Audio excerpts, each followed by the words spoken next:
اعوذ باللہ من الشیطان اللعین الرجیم بسم اللہ الرحمن الرحیم الحمد للہ رب العالمین الصلاۃ والسلام علی رسول الثقلین محبوب رب المشرقین المغربین جد الحسن والحسین ابو القاسم محمد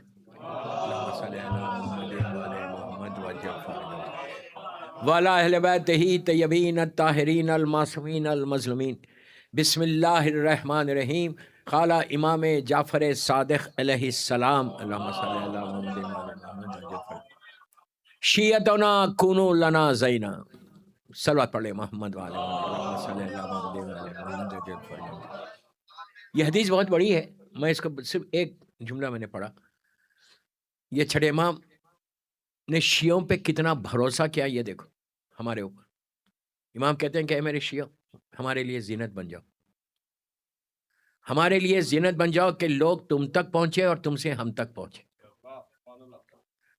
یعنی ہمارے اوپر بھروسہ شیعوں کے اوپر کتنا امام کو تھا کہ شیعوں کے ذریعے لوگ ہم تک آئیں گے. تم ایسی زندگی گزارو کہ تم کو دیکھ کے کہیں کہ یہ ایسا تو امام کیسا. اپنی زندگیوں کو معصومین کے اوپر لے کر چلنا یہ سب سے بڑی عبادت ہے. بندگی کی معراج کیا ہے؟ ہم ان کی اطاعت کریں، یہی اطاعت ہے. تو دوستو، یہ ایام عزا، یہ دور عزا، یہ عشرۂ اربعین، کل جیسے میں نے کچھ معروضے کیے تھے کہ اربعین ایک حسین کی ایسی کامیابی ہے. یہ اس وقت ظاہری طور پہ کچھ سمجھ میں نہیں آیا لوگوں کو، اس لیے کہ ہر وقت ہر طرف سناٹا تھا، معلوم ہی نہیں تھا. کئی لوگوں کو نہیں معلوم تھا، کئی شہروں میں، کئی بستیوں میں معلوم ہی نہیں تھا کہ مولا حسین شہید ہو گئے. لیکن وہ بیوی ہے. میں ہمیشہ ایک بات بولتا ہوں کہ مدینے سے کربلا تک یہ حسین کا کنٹریبیوشن ہے. کربلا سے کوفہ، کوفے سے شام، چوتھے امام اور شہزادی زینب ہے. اگر یہ دونوں نہیں ہوتے تو کربلا دفن ہو جاتا، ختم ہو جاتا، پتہ ہی نہیں چلتا. یہ دو ہستیاں اگر نہیں ہوتی، ان کا کنٹریبیوشن، ان کا حصہ. علی کی شیر دل بیٹی تھی، ایسی بیٹی کہ موقع دیکھ کر کہاں پہ کیا بولنا ہے وہ بی بی بول رہی تھی. اتنا بڑا مقام ہے شہزادی زینب سلام اللہ علیہا کہ امام کو کسی سے پوچھنے کی ضرورت نہیں ہوتی. امام حجت خدا ہے. لیکن چوتھے امام کربلا سے کوفہ، کوفے سے شام، پوری زندگی شہزادی سے پوچھ کے کام کرتے تھے. یہ مقام بی بی زینب ہے. امام اگر کوئی سوال کر رہا تو امام کی زبان یوں ہی نہیں کھولتا. اگر امام سامنے دیکھ رہا کہ کس سے سوال ہے، پوری تاریخ اگر اٹھا کے دیکھے، مولا سے لے کے 11ویں امام تک کسی امام نے کسی سے نہیں پوچھا، صرف چوتھے امام نے شہزادی سے پوچھا.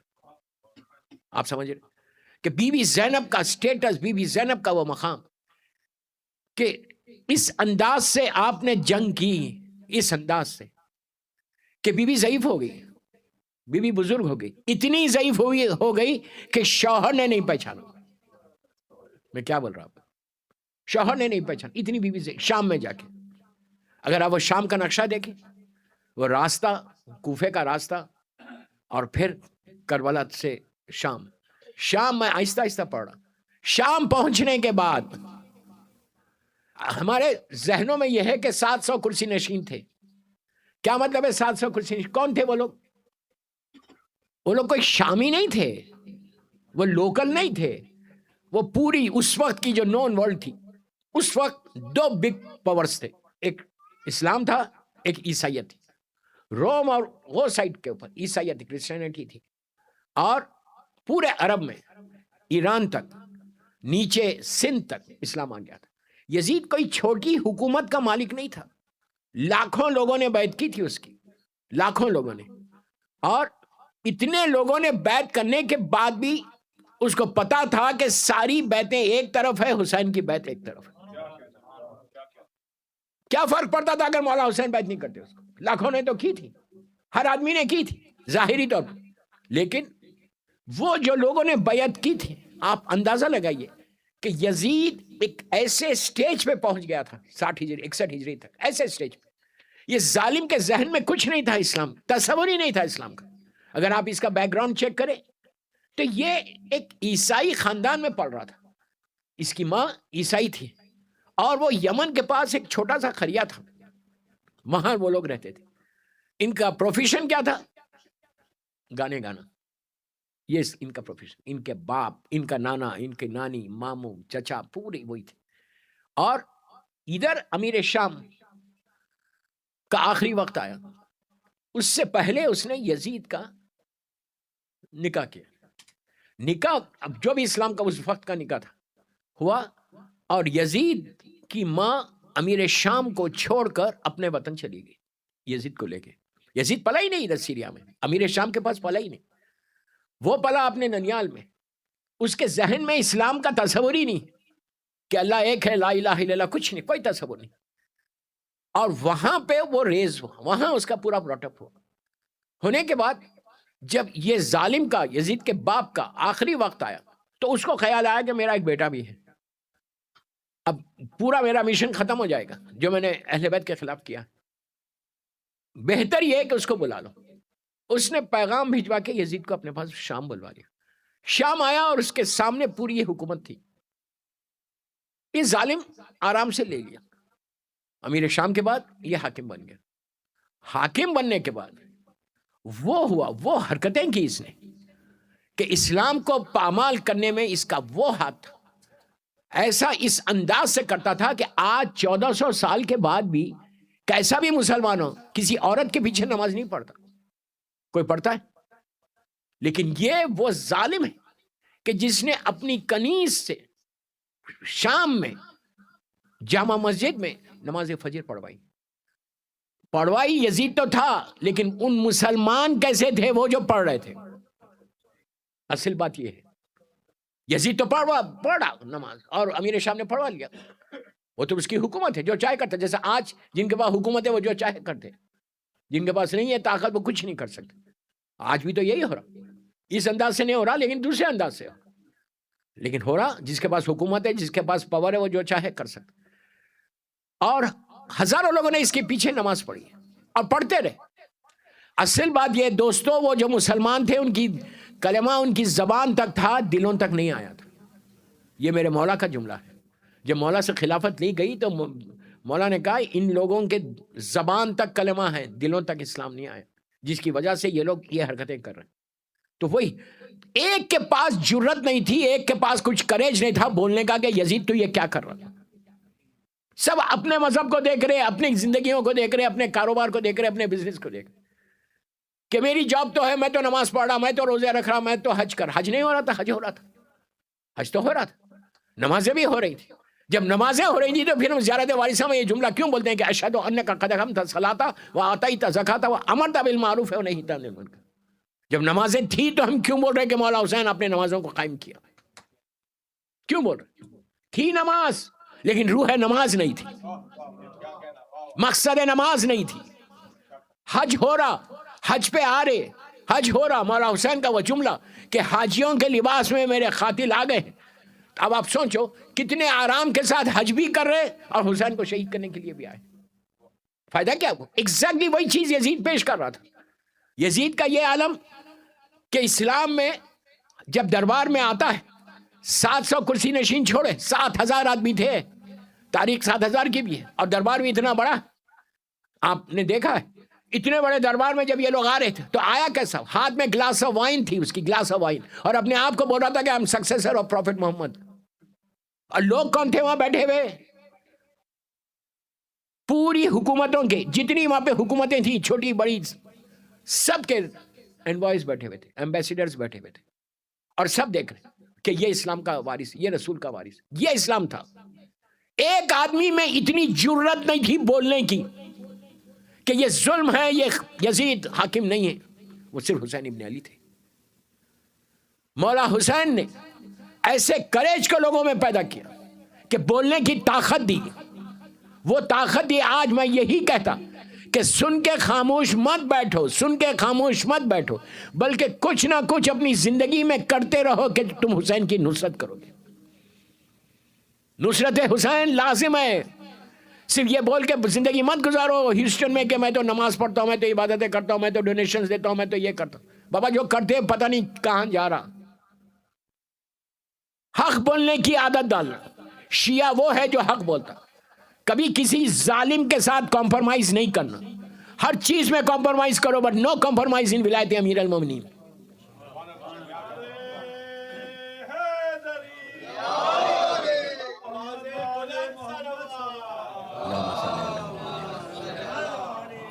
کبھی کمپرومائز کی نہیں کرنا. جہاں کر سکتے کرو, لیکن دو چیزوں میں کبھی نہیں کرنا, آزاداری حسین اور ولایت امیر المومنین. اس ولایت کو, اس آزاداری کو لے کر ہم پوری 1400 سال سے شیعت یہاں تک پہنچی, اور انشاءاللہ تحضور امام قائم رہے گی. صلوات پڑھ لیں محمد والے محمد. اگر ہم یہ دو چیزیں ہٹ جائیں تو کچھ بھی نہیں ہے اسلام میں. جو کچھ ہے ولایت امیر المومنین, مولا کی ولایت ہے. اور کربلا کی جنگ بھی یہی ہوئی, کربلا کی جنگ بھی ولایت امیر المومنین کے لیے ہوئی. عمر سعد کا جملہ کیا ہے؟ بغضن لے ابی, آپ کے باپ کے بغض میں ہم لڑ رہے. کیا علی نے حق کے خلاف آواز بلند کی تھی؟ نہیں, حق کے لیے آواز بلند کی. پوری زندگی مولانا نے جن کو بھی مارا, وہ جو دشمن تھے, اسلام کے دشمن تھے, ان کے خلاف علی نے تلوار اٹھائی. کبھی کسی کے خلاف تلوار نہیں اٹھا ہی نہیں سکتے. تو یہ پورے جنگ جو ہوئی, کربلا کی جنگ ہو یا یزید کے ساتھ جو لوگوں نے ساتھ دیا, وہ کیوں دیا ساتھ یزید کا کیوں دیا؟ کبھی سوچا مسلمان ہے, چہرے پہ داڑھی ہے, نماز کے گھٹے, ہاتھ میں تسبیح ہے, نماز ہو رہی نماز, لیکن ساتھ کیوں دیا؟ کئی ریزنز میں ایک ریزن یہ بتایا گیا کہ ان کے پیٹوں میں حرام بھرا ہوا تھا. I'm very clear in my message, very clear. اس لیے کہ اگر پیٹ میں حرام رہے گا تو پھر حسین کی آواز تمہارے کانوں تک نہیں پہنچے گی. یہ عابد بلگرامی نہیں بول رہے, یہ مولا حسین بول رہے کہ ان کے پیٹوں میں حرام ہے, میری بات کا اثر نہیں ہوگا. ارے جب امام کی بات کا اثر نہیں ہوگا تو کسی اور کا ہوگا. ہم کتنے آرام کے ساتھ زندگی گزار, کبھی ہم سوچ رہے یہ بات کہ ہم ایک لقمہ بھی اگر مثال دے رہا, ایک لقمہ بھی اگر اٹھا رہا, اور اگر وہ رزق حرام کا ہے تو اس کا اثر کہاں تک جائے گا؟ ہم نہیں سمجھتے کہاں تک اثر جائے گا. تمہاری نسلیں آج, جو ہماری نسلیں, میں کیا بولوں یہاں پہ روک کے بول رہا, نسلیں جو تباہ ہو رہی, اس کا ون آف دی ریزن یہ ہے, ون آف دی ریزن بول رہا میں, کہ اگر پیٹوں میں حرام رہے گا تم دین سے ایسا ہٹ جاؤ. اور ایک ہٹا تو سب ہٹی, پوری نسل ہٹ گئی. کہ آج آپ کے سامنے نہیں ہے, میں کوئی چیز کو ریپیٹ نہیں کرنا چاہتا, آپ بہتر جانتے ہوئے, اس یہاں کے ماحول اور کہیں باہر, انڈیا پاکستان میں یہی ہو گیا کہ نسلیں تباہ ہو رہی, لڑکیاں کہیں اور جا رہے, لڑکے کہیں اور جا رہے. ریزن کیا ہے بابا؟ ریزن کیا ہے؟ جب تک وہ روٹ کو نہیں پکڑو گے, تم جڑ کو نہیں پکڑو گے, یہی چلتا رہے گا. اور آخری زمانے امام کیا کہہ رہا ہے؟ شیعتنا کونوا لنا زینا, ہمارے لیے زینت بن جاؤ. تمہارے ذریعے, آپ سوچو, امام حجت خدا معصوم کہہ رہا ہے تمہارے ذریعے لوگ ہم تک آئے, تو پھر ویسے بنے. اگر آپ ویسے بنیں گے تو 100% آئیں گے. تو اگر ہم یہ روٹ کو نہیں چیک کریں, یہ چیز کو چیک نہیں, میں حرام پہ نہیں پڑھ رہا, میں بیچ میں بات آ گئی تو بول رہا کہ شیعت کو, شیعہ رہنا یا شیعہ بولنا بہت آسان ہے, شیعہ رہنا مشکل ہے, بہت مشکل ہے, بہت آسان ہے. میں مولا سے بہت محبت کرتا ہوں, میں مولا سے بہت, ارے بابا محبت کرتے ہو تو بول کیوں رہے ہو؟ تمہارا کردار بتانا تم علی والے ہو, تمہارا کردار, تمہارے اخلاق بتانا. خاندان ٹوٹ گئے, اس کے بعد بھی ہم شیعہ, ہم 1000 چیزیں کر رہے, پھر بھی ہم مولا کے چاہنے والے. ارے اپنے آپ کہیں تو چیک کرو. بھی یہ محرم, میں ہمیشہ بولتا ہوں, محرم پریکٹس کا نام نہیں ہے, محرم چینج کا نام ہے. ہر سال محرم آ رہا, ہر سال محرم جا رہا. بچے آ رہے, بچے کیا سیکھ رہے؟ جب بچوں کو لے کر آؤ گھر سے بٹھا کے, تو ان سے بات کرو کہ پوچھو کہاں جا رہے ہو. ان کو معلوم ہونا چاہیے کہ یہ ایام اعزا, یہ مارننگ ڈیز ہیں, ہم غم کے لیے جا رہے, حسین ابن علی کے لیے جا رہے. اس کے بعد واپس جاؤ تو پوچھو مولانا نے کیا میسج دیا, کیا پیغام. اتنا ہی پوچھ لو کہ کس کے مصائب پڑے. بچوں کو تیار کرو, نسلوں کو تیار کرو. اگر نسلوں کو تم تیار نہیں کرو گے تو امام کا یہ جملہ شیعتنا کونوا لنا زینا, بن جاؤ میری. ہم کیا پیش کریں گے امام کو؟ آج دنیا کے جو حالات ہیں, اب گراف ایسا نہیں جائے گا. میں ایک جملے کا ذمہ دار ہوں, what I'm saying. اب گراف دنیا کا ایسا نہیں جائے گا, ایسا آئے گا, بالکل نیچے, کمپلیٹ چینج ہو جائے گا, یاد رکھنا. اور اب جو امتحان ہے اس سے کہیں سخت امتحان ہونے والا ہے شیعوں کا, سخت ترین امتحان ہونے والا ہے. اس لیے کہ قرآن خود بول رہا, اگر تم اپنے آپ کو مومن کہتے ہو تو تیار ہو جاؤ امتحان کے لیے. ہم کہتے ہیں نا مومن, اللہ مومن ہی رہے. اتنے خاموش کیوں ہو گئے؟ غدیر میں مومنی آتا ہے نہیں, مومنیت شروع ہوئی غدیر سے. تو یہ یاد رکھو کہ امتحان سخت ہونے والا ہے. ریلیکس ہو کر زندگی گزارنا نہیں ہے, فکر کو بدلنا، سوچ کو بدلنا، اپنی تھنکنگ کو بدلنا، اپنی فکر ایسی بدلنا. کچھ تو یہ سال محرم میں ہم تحفہ دیں. 1448 ہجرے کے محرم کا ہم کیا تحفہ تیار کریں مولا حسین کو دینے کے لیے؟ پورا کربلا آپ کے سامنے، یہ پورا ایونٹ ہمارے سامنے، پورے مصائب ہمارے سامنے. کربلا کا یہ کارنامہ، مولا حسین کا یہ کہ کیا حالات میں حسین نے اپنے چھوٹے چھوٹے بچوں کو ذبح کرا دیا. ابھی مصائب پہ نہیں آیا میں. تو اتنا بڑا جو کارنامہ ہوا دوستو، یہ 50 سال کا پیریڈ. ایک ایک جملہ میرا غور سے سنو، تاریخ کے جو الفاظ ہیں وہ میں پیش کر رہا ہوں. جسٹ 50 ایئرس کا پیریڈ تھا، 61 ہجری، 11 ہجری سے 61 ہجری. یہ 50 سال میں رجت پسند مفاد پرست قوتوں نے رسول عربی کی تعلیمات کو نظر انداز کر کے بدترین خلائق کے لیے درست کر دی تھی. مفاد پرست لوگ جو صرف اپنے انٹرسٹ کو دیکھ رہے، کسی چیز کو نہیں. مفاد پرست لوگوں نے تعلیمات محمدی کو چھوڑ دیا تھا. ان حالات میں ضمیر انسانی کا سچا ترجمان، اخلاقی خطروں کا بے غرض نگہبان کبھی خاموش نہیں بیٹھ سکتا تھا. فرزند رسول نے فیصلہ کیا کہ اس موقع پہ مجھے وہی کرنا چاہیے کہ جو خود پیغمبر اسلام موجود ہوتے تو کرتے. حسینی کارنامے اور کردار کی سب سے بڑی اہمیت یہ ہے کہ وہ اپنے مقصد کی پاکیزگی اور طریقہ کار کے تقدس کے بنا پر بنام شہید کربلا عملاً تعلیمات محمدی کا جیتا جاگتا کارنامہ بن گیا. کیا بول رہا میں؟ اسی لیے رسول نے کہا تھا کہ حسین منی وانا من الحسین. حسین مجھ سے اور میں حسین سے. حسین منی کا مفہوم سب سمجھتے کہ نواسہ رسول تھے، لیکن میں حسین سے ہوں، صرف میں حسین سے نہیں. اسی لیے مولا حسین نے اہل اسلام کی گردنوں کو خم کر دیا. وقت آیا سب کو خم کر دیا. آج جو طاقت حسین ہے، حسین کا جو پاور ہے، حسین کی جو قوت ہے، میں یہ الفاظ میں نہیں بول رہا، پوری دنیا میں جا کے دیکھو کہ طاقت حسین کیا ہے.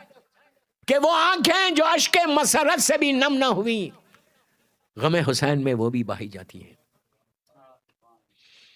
وہ گردنیں جو خدا کے لیے خم نہ ہوئی، در حسین پہ وہ بھی جھکائی جاتی ہیں. جا کے انڈیا میں دیکھیں، ہندو غیر مذہب کے لوگ ہر امام بارگاہ جاتے ہیں، ایام اعظم میں سر کو جھکاتے ہیں، مانگتے ہیں، بھگوان بولتے ہیں، کہتے ہیں کہ یہ سب سے بڑی طاقت ہے. ہر مذہب کا آدمی آتا ہے محرم کے 10 دنوں میں اور حسین سے مانگ کے بھیک لے کے جاتے ہیں. فیض حسینی سب کے لیے ہے. تو یہ طاقت حسین ہے. اتنی بڑی طاقت ہمارے پاس ہے، اتنی بڑی طاقت کہ تمہاری زندگی بدل جائے. بس مولا حسین ہم سے کیا چاہ رہے؟ کیا چاہ رہے؟ دولت چاہ رہے، پیسہ چاہ رہے، زر و جواہرات چاہ رہے، کیا نہ زندگی چاہ رہے. ایک ہی چیز ہے مولا حسین کا ڈیمانڈ کہ جن جن چیزوں کے لیے میں نے یزید سے جہاد کیا وہ کام تم نہیں کرنا. خاموش ہو گئے. ایک لسٹ ہے پوری کہ حسین نے کن کن چیزوں، صرف ایک نماز کا جہاد نہیں تھا، روزے کا جہاد نہیں تھا، پورے اسلام کا جہاد تھا. یزید پورے اسلام کو مٹانا چاہتا تھا، حسین نے اپنے خون سے نافذ کر دیا. لبیک یا حسین، لبیک یا حسین، لبیک یا حسین، لبیک یا حسین، لبیک یا حسین، لبیک یا حسین، نعرہ حیدری. آپ سمجھے میری بات؟ حسین نے نافذ کر دیا. اب کتنے بھی طوفان آئے، مجھے شاعر کے 2 مصرے یاد آئے، بجھ سکے گا نہ یہ طوفان حوادث سے کبھی، بجھ سکے گا نہ یہ طوفان حوادث سے کبھی، خون شبیر سے اسلام کا جلتا ہے چراغ.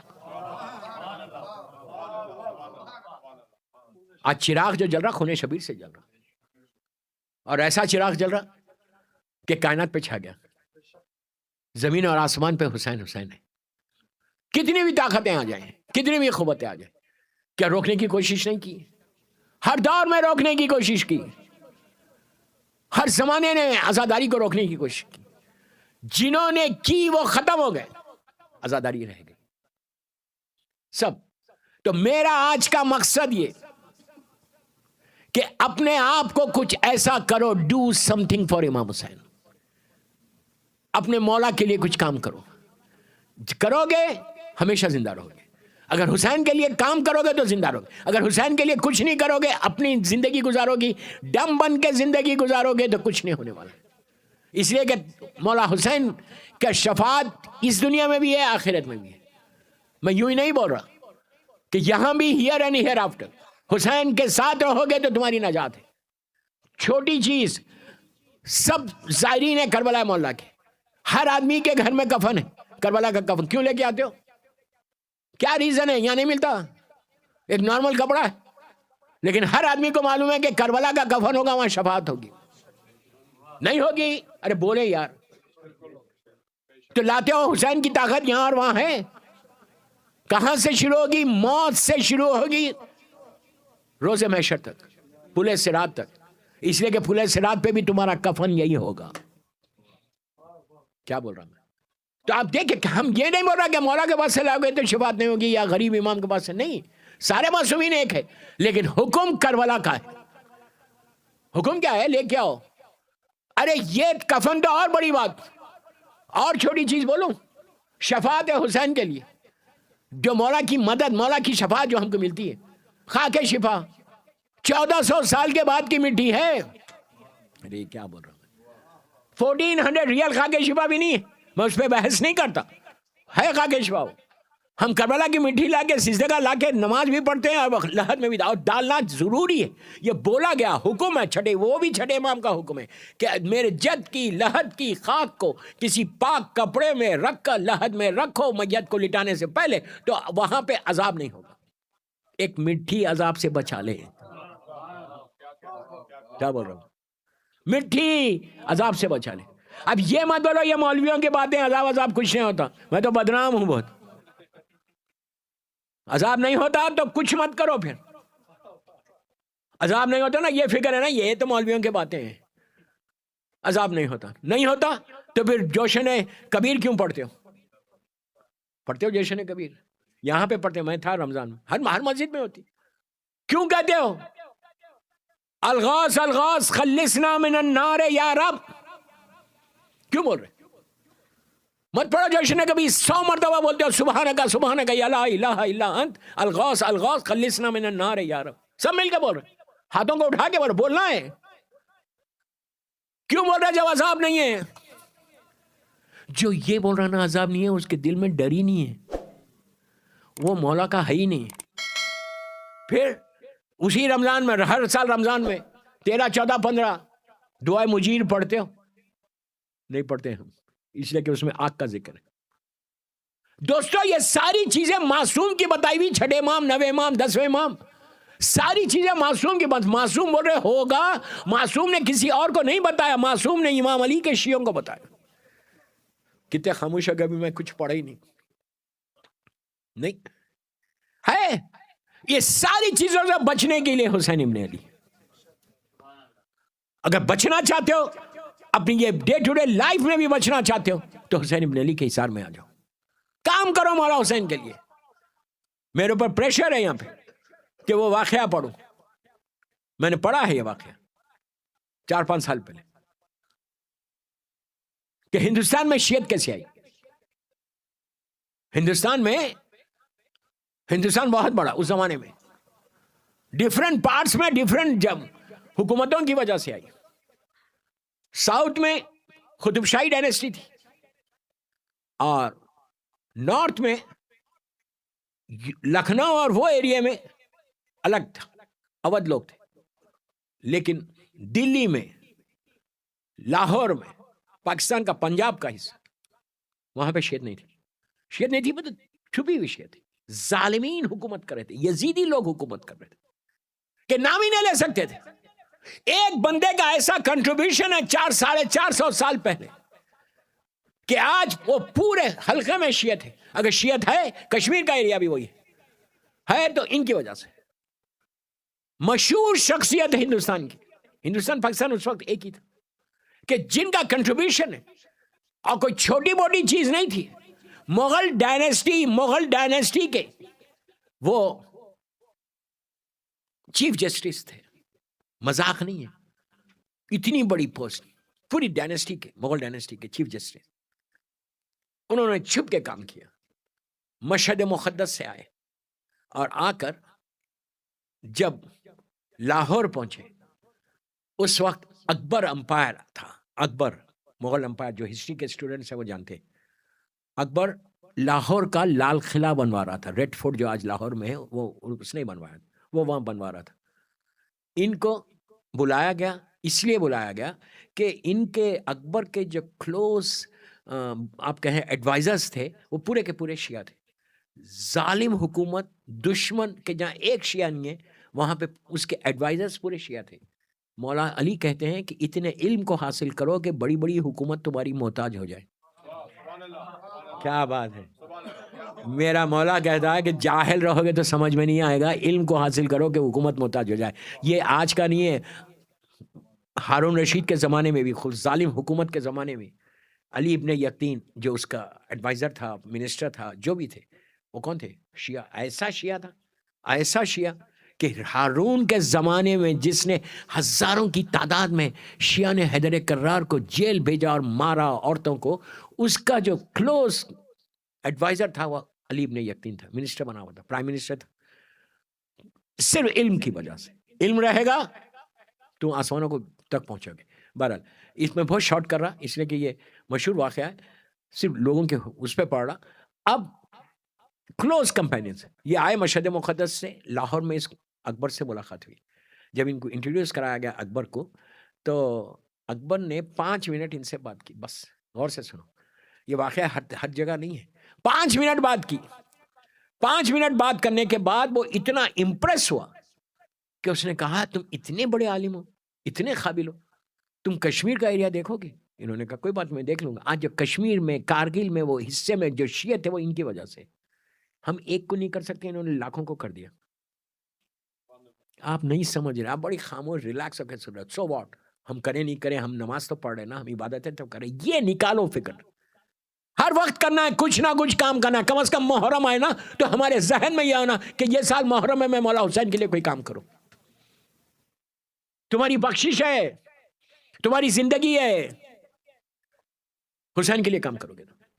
امام کہہ رہے شیعتنا کنوا لنا زینا، زینت بن جاؤ ہمارے لیے، ایک نارمل شیعہ نہیں رہنا بلکہ کام کرتا ہوا شیعہ رہنا، اپنے اپنے طے سے کام کرو، اپنے اپنے طریقے سے کام کرو۔ میں یہ نہیں بول رہا آپ نہیں کرتے، آپ لوگ کرتے، بٹ اسٹل ہماری محبت دنیا سے زیادہ ہے، حسین سے کم ہے۔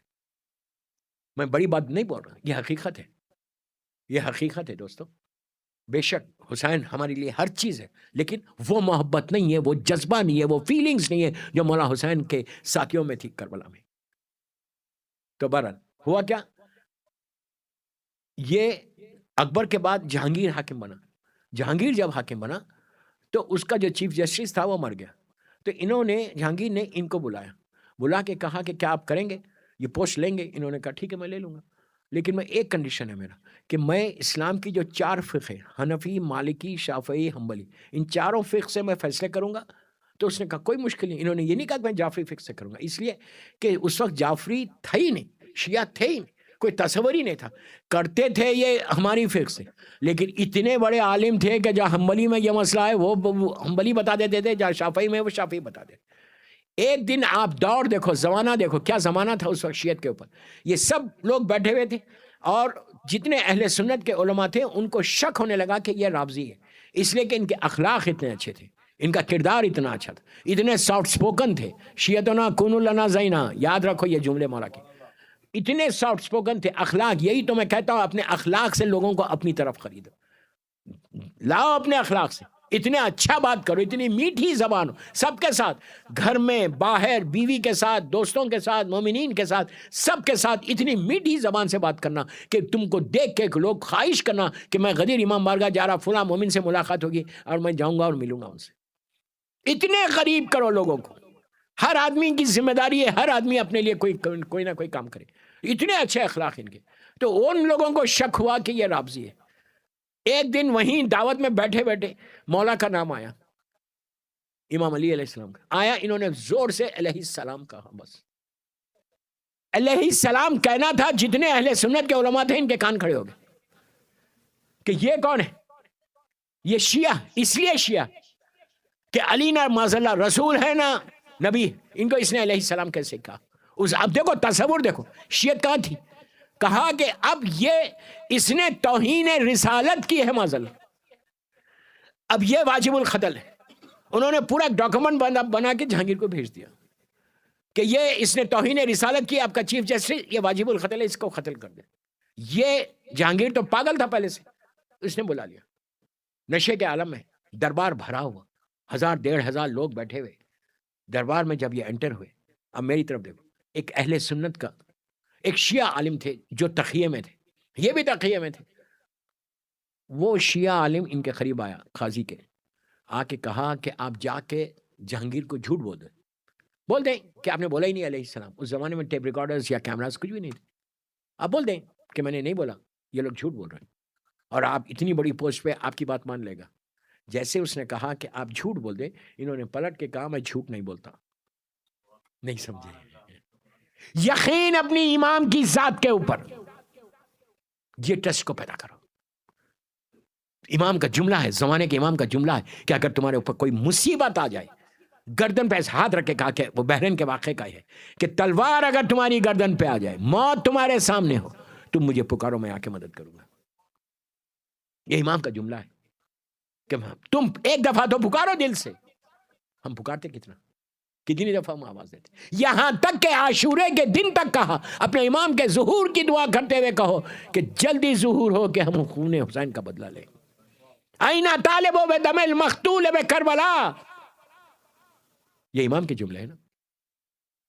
ہر وقت تصور میں کربلا اور امام زمانہ۔ میری ٹاپک امام نہیں، انہوں نے کہا میں جھوٹ نہیں بولتا، یہ چلے گئے جہانگیر کے پاس۔ جب پہنچے تو اس ظالم نے کہا کہ تم نے علی کو علیہ السلام کہا؟ انہوں نے کہا یس میں نے کہا تم نے معاذاللہ توہین رسالت کی، علی نہ نبی ہے نہ رسول۔ دیکھو کیا زمانے سے شیعت ہوتے ہوئے ہمارے پاس آئی، اتنی آسان نہیں آئی۔ میں جو یوتھ بیٹھا ہوا ہے ان کو بول رہا ہوں، بڑے تو جانتے ہیں اتنی آسانی سے شیعت نہیں آئی۔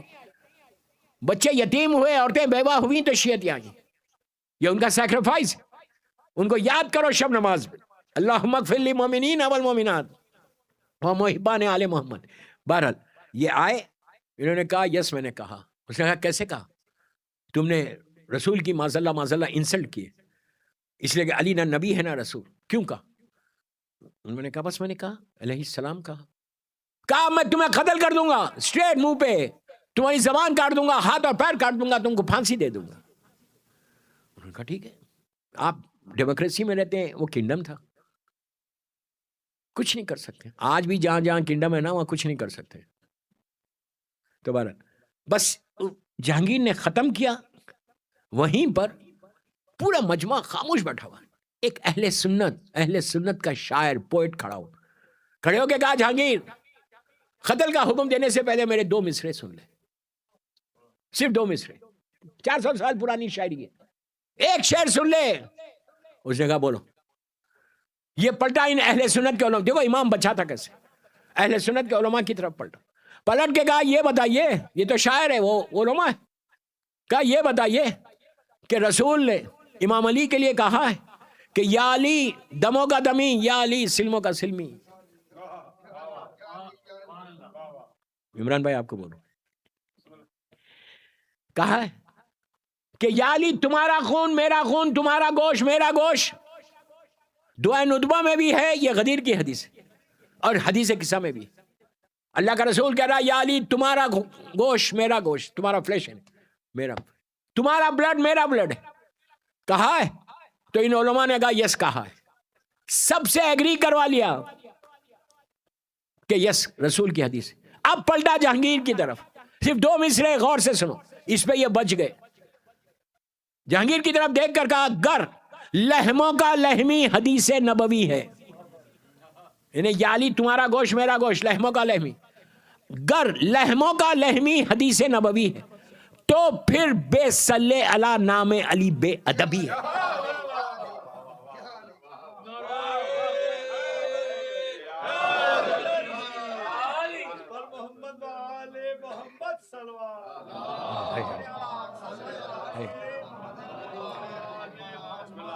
بتا دیا صرف یہ 2 مصروں کے بعد، ایک شعر کے بعد بتا دیا کہ اگر رسول نے یہ کہا ہے کہ یا علی تمہارا بلڈ میرا بلڈ، تمہارا فلیش میرا بلڈ، تمہارا گوشت میرا گوشت، تمہارا خون میرا خون، تو اب اگر کوئی علی کو علیہ السلام نہیں کہتا تو اس میں توہین رسالت ہے، اس لیے کہ رسول نے کہا۔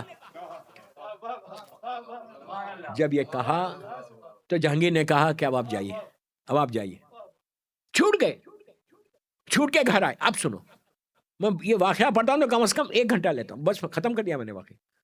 گھر آئے، جاتے وقت اپنی اہلیہ سے کہا تھا کہ میں جا رہا، ہو سکتا میرا قتل ہو جائے، تم بیوہ ہو جاؤ، ہمارے بچے یتیم ہو جائے، بچوں کا خیال رکھنا۔ گھر آئے، اتنی بڑی پوسٹ پہ، کوئی معمولی ہستی نہیں تھی۔ آ کے نوک کیا دروازے کو، ان کی وائف نے دروازہ کھولا۔ جب دروازہ کھولا اور ان کو دیکھا کہ کھڑے ہوئے، فوراً اللہ کا شکر ادا کیا۔ یہ بھی ایک مومن کی علامت ہے، ہر نعمت پہ شکر ادا کرو۔ فوراً شکر ادا کیا، گھر میں انٹر ہوئے، بٹھایا، روایت کا جملہ ہے کہ پانی دیا۔ اب اصل بات تاریخ میں نہیں ہے، یہ میں بول رہا ہوں، جو نارمل عورتیں ہوتی اور جو دیندار عورت ہوتی کتنا فرق ہوتا۔ عورت نے شکر ادا کر دیا کہ شوہر بچ گیا، میرا سہاگ بچ گیا، میرے بچے بچ گئے۔ اب ان کی وائف نے یہ نہیں کہا کہ قاضی بہت کام کر لیا، اسلام کے لیے گھر میں بیٹھ جاؤ۔ میں کیا بول رہا ہوں آپ سے؟ آج کی عورت کرتی ہے، بولتی بھائی بہت ہو گیا، بیٹھ جا، تم اکیلے ہو پورے ہیوسٹن میں۔ میں کیا بول رہا ہوں آپ سے؟ کہا کہ یہ نہیں بولا کہ آپ اکیلے تھوڑی، آپ ریزائن کر دو، گھر میں بیٹھ جاؤ، ہم کو دیکھو، بچوں کو دیکھو، اپنے دین کو دیکھو، زندگی کو دیکھو، دنیا کو دیکھو۔ یہ نہیں کہا، بلکہ اس عورت نے لاکھوں سلام اس عورت کو کہا کہ اے قاضی صاحب، اب تک جو کرتے تھے اس سے زیادہ کرو، میری پوری سپورٹ ہے۔ یہ عورتیں ہیں دوستو کہ جو دین کا کام کرنے والے، عورت سے چلتا ہے دین ظاہری طور پہ، اس لیے کہ بچے پرورش پاتے ماں کی آغوش میں، تو ایسا ریس کرو بچوں کو کہ وہ دیندار نکلے۔ بس اس کے بعد میں شارٹ ختم کر دیا واقعے کو۔ بس اس کے بعد ان کی مشہور کتاب مجالس المومنین پکڑی گئی، جو سوانح حیات بایوگرافی آف 14 معصومین تھی۔ بس یہ پکڑی گئی اور یہ جہانگیر تک پہنچی، اور جہانگیر نے ان کو پھر بلا کے ایک عجیب جملہ بولا، کہا یہ کتاب تمہاری ہے؟ تو کہا ہاں، لیکن اس سے پہلے، اب پلیز غور سے سنو، اس سے پہلے وہی شخص، وہی عالم دین کہ جو تخیے میں تھے، دربار میں پھر آئے، جب فرسٹ ٹائم بھی آئے تھے، اس دفعہ بھی تھے، بیٹھے تھے۔ اب سنو پلیز، جملہ سنو۔ جب یہ پہنچے قریب تو وہ پھر آئے ان کے قریب، آ کے کہا قاضی صاحب آپ کی جان ابھی بھی بچ جائے گی، آپ جا کے سوری بول دیں جہانگیر کو۔ کیوں بول دو سوری؟ کہ ہاں، میں سے غلطی ہو گئی، میں رابضی تھا، میں آپ کو بتایا نہیں، سوری بول دو، آپ کی جان بچ جائے گی۔ بس یہ کہا سوری بولو، جان بچے گی۔ بس جملہ سننا قاضی کا، پلٹ کے کہا کہ نہیں، میں جھوٹ نہیں بولتا، نہ میں معافی مانگتا، اس لیے کہ آج میری شہادت ہندوستان میں شیعت کو مضبوط کرے گی۔ یہ جذبے کو پیدا کرو، یہ جذبے کو پیدا کرو۔ یہی جذبہ آج بھی ہے، میں بغیر نام لیے بول رہا ہوں، یہی جذبہ ہے۔ یہ ایج میں پہنچ کر اپنی شہادت کو دے کر دنیا کو بتا دیا کہ علی والے صرف شہادت کو ایکسپٹ کرتے اور کسی چیز کو نہیں۔ تو موت سے ڈرا رہے، کتنی موتوں، کتنا ڈراؤ گے؟ موت سے ہم ڈرنے والے نہیں، پوری ہماری تاریخ یہی۔ میسم کو بھی روکا تھا، ابو ذر کو بھی بولا تھا کہ ربضہ بھیج دوں گا، وہ ظالمین سب ختم ہو گئے، آج ابو ذر کی لہت ربضہ میں موجود ہے۔ ایسے ایسے بڑے بڑے صحابی رسول ختم ہو گئے۔ انہوں نے بھی یہ کہا کہ آج شیعت مضبوط ہوئی، ظاہری طور پہ شیعت کو پہچانا گیا، بتایا گیا، بات کرنے لگے کہ یہ ہے کون لوگ، یہ جذبہ کا، اور دوسرے جتنے ہیں بکے ہوئے وہ لوگ موجود ہیں۔ میں نام کسی کا نہیں لے رہا، میں اپنے الفاظ کا ذمہ دار ہوں، آپ کے ذہنوں کا نہیں ہوں، آپ جو چاہے سمجھو۔ بہرحال اللہ توفیق دے، اللہ شہادت نصیب ہو، یہ سب سے بڑا آنر ہے، یاد رکھو۔ موت تو برق ہے، دعا کرو کہ اللہ شہادت نصیب کرے۔ صلوات پڑھ لیں محمد والے محمد۔ اور جب شہادت ہوتی ہے، ایک خطرہ خون اگر آپ کے جسم سے زمین پہ گرا تو اللہ فرشتوں سے کہتا ہے کہ اس کو محفوظ کر لو، ہم نے اس کے سارے گناہ معاف کر دیے۔ شہادت یہ چیز ہے. شہادت اگر کسی کو مل جائے تو اس سے کوئی بڑی بات ہی نہیں ہے. دعا یہ کرو کہ ہمیشہ شہید ہو. بڑے بڑے علماء کو شہادت نہیں ملی, ان کے اوپر جو تھے ان کو نہیں ملی. میں نام نہیں بول رہا, ان کا مقام الگ ہے, ان کا مقام الگ ہے, سب کا مقام الگ. اپنے لیے دعا کرو زندگی میں کہ مولا میں کوئی کام ایسا کروں کہ مجھے شہادت نصیب ہو. شہادت نصیب ہوگی تو تمہاری زندگی بدل جائے گی. وہاں پہ شہید کا مقام ہی کچھ اور ہے. بس ورکنگ ڈے میں زیادہ زحمت نہیں دیتا. کل کی آخری مجلس میری اس سیریز کی, پھر تو 40 کا عشرہ مولانا محسن رضا صاحب پڑھیں گے انشاءاللہ. ایک صلوات پڑھ لیں محمد وآل محمد.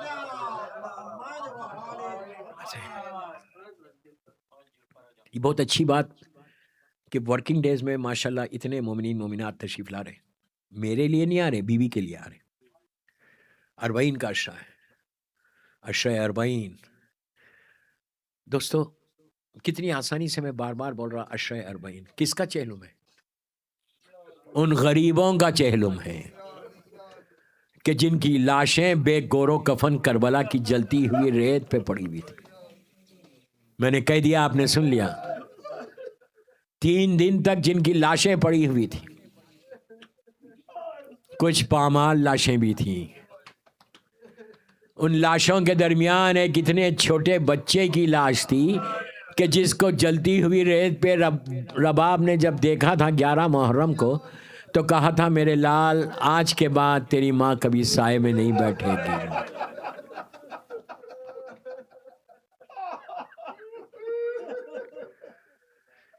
یہی جملہ عثمان نے بھی کہا کہ جو 18 سال جس کو پالا تھا. علی اکبر کے لاشے کو دیکھ کر لیلا کی فریاد تھی کہ بیٹا علی اکبر اب میں سائے میں کبھی نہیں بیٹھوں گی. آپ کی آوازیں بلند ہو گئیں. جب یہ قافلہ چلا مختلف راستوں سے گزرتا ہوا ایک ایسے راستے پہ پہنچا, شام ہو گئی تھی, تو ظالم شمن نے ظالم عمر سعد کے قریب آ کے کہا کہ آگے راستہ اچھا نہیں ہے, ہمارے ساتھ سر ہے, بہتر ہے کہ ہم یہیں قیام کر لیں. تو عمر سعد نے کہا نہیں, ہم یہاں قیام نہیں کر سکتے, اس لیے کہ ہمارے پاس سر ہے, سروں کی حفاظت کرنا ہے. معلوم کر قریب میں کوئی مکان ہے تو ہم اس مکان میں جا کے ٹھہر جائیں گے. دوستو اس نے معلوم کیا قریب میں ایک قصر, ایک محل تھا. گیا معلوم کیا تو پتہ چلا ایک خاتون کا محل ہے. جا کر اس خاتون کو بلوایا, پردے کے پیچھے وہ بی بی آئی. آنے کے بعد شمر ظالم نے کہا کہ سنو, ہم حکومت کے لوگ ہیں, ہمارے ساتھ کچھ سر ہیں, کچھ قیدی ہیں, ہم چاہتے ہیں کہ آج کی رات ہم یہیں ٹھہر جائیں. اس بی بی نے کہا کہ میں ایسے نہیں ٹھہراؤں گی, پہلے میں سروں کو دیکھوں گی کہ کس کے سر ہیں. سب سے پہلے اس بی بی کے سامنے مولا حسین کے سر مبارک کو پیش کیا. اس بی بی نے جیسے ہی حسین کا سر دیکھا, پہلا جملہ یہ تھا کہ بڑا جانا پہچانا سر معلوم ہوتا ہے. حسین کی مظلومیت, حسین کی غربت. اس نے کہا کہ میں ضرور یہ سروں کو رکھوں گی اور قیدیوں کو بھی رکھ لوں گی. اس ظالم شمر نے پوچھا بی بی تیرا نام کیا ہے؟ تو کہا میرا نام شیرین ہے. یہ مولا حسین کی ایک کنیز تھی جس کو مولا حسین نے عطا کیا تھا, اور ایک وعدہ کیا تھا کہ شیرین میں تیرے گھر ضرور آؤں گا. بس قافلہ روکا گیا, سیدانیاں اتری. شیرین نے سیدانیوں کو بٹھایا, سامنے پورے سر مبارک رکھے ہوئے تھے. ظالمین کو دور بٹھوایا. جب سیدانیوں کو بٹھا کے وہ جانے لگی تو بیویوں میں سے ایک بیوی نے جناب زینب سے کہا کہ شہزادی یہ بڑی مہربان معلوم ہوتی ہے, ہمارے وارثوں کے سر سامنے رکھے ہوئے, اس سے کہیے کہ آج کی رات ہم اپنے وارثوں کے سر ہمیں دے دے, کہ جب سے ہمارے بچے شہید ہوئے ہم نے ماتم نہیں کیا. شہزادی نے بلا کے کہا بیوی تم بڑی مہربان معلوم ہوتی ہو, کیا یہ ممکن ہے کہ یہ سر ہم کو مل جائے؟ تو شیرین نے کہا مجھے کوئی اعتراض نہیں ہے. اس نے سب سے پہلے علی اکبر کے سر کو اٹھایا. جیسے ہی شہزادے کا سر اٹھا, لیلا آگے بڑھ گئی, کہا یہ میرا لال تھا, 18 سال کا تھا, شادی کے ارمان تھے, لیکن میرے بچے کا لاشا آیا. اس کے بعد قاسم و محمد کے سر اٹھے، عباس کا سر آیا تو بیویوں نے کہا یہ ہمارے پردے کا محافظ تھا۔ عزیزو ایک ایک سر ایک ایک بیوی نے لے لیا، آخر میں شیرین نے حسین کے سر کو اٹھایا۔ جناب زینب آگے بڑھی، کہا ہائے حسین، بس یہ کہنا تھا۔ شیرین نے سر دیا، رک گئی، رک کے کہا بیوی یہ نام لے کے مت رو، یہ میرے آقا کا نام ہے۔ زینب نے کہا کہ عباس کے بھائی، پھر رک گئی، کہا یہ میرے آقا کا بھائی کا نام ہے۔ پھر زینب نے کہا علی اکبر کے بابا۔ شیرین نے رک کے کہا بی بی یہ کون حسین ہے؟ تو اس وقت زینب نے کہا شیرین یہ فاطمہ کا لال ہے، ہمارا گھر اجڑ گیا۔ اس نے سر کو لیا، تڑپ کے رونے لگی، کہنے لگی مولا وعدہ کیا تھا لیکن ایسا وعدہ نہیں کہ آپ کا سر ہمارے